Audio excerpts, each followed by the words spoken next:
Hi, my name's Todd Keeler-Wolf, and I'm the State Vegetation Ecologist for the state of California.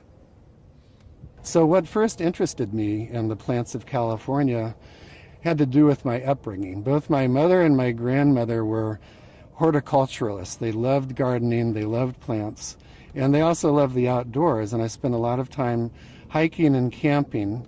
And by osmosis, I guess, you get this interest in plants when you have people around you that point them out to you.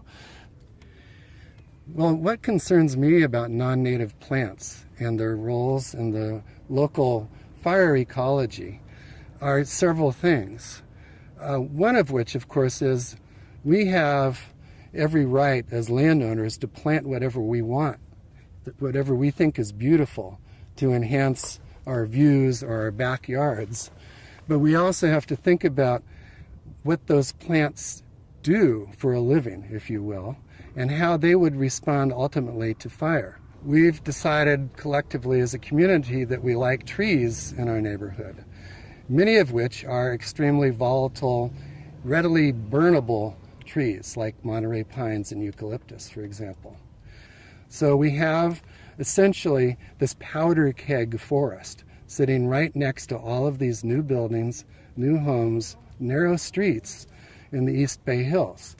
Inevitably, when the East Bay Hills burn, they're going to create a firestorm. And we all remember the effects of such in October 1991, for example.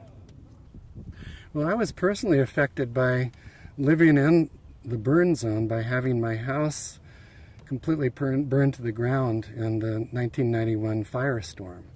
And I lived in a classic Montclair Hills small cottage. I still live in the East Bay Hills, but I've chosen to live on a street that's broader, that I live in a house that's made of stucco with a fire-resistant roof, and I have no Monterey pines or eucalyptus in my yard.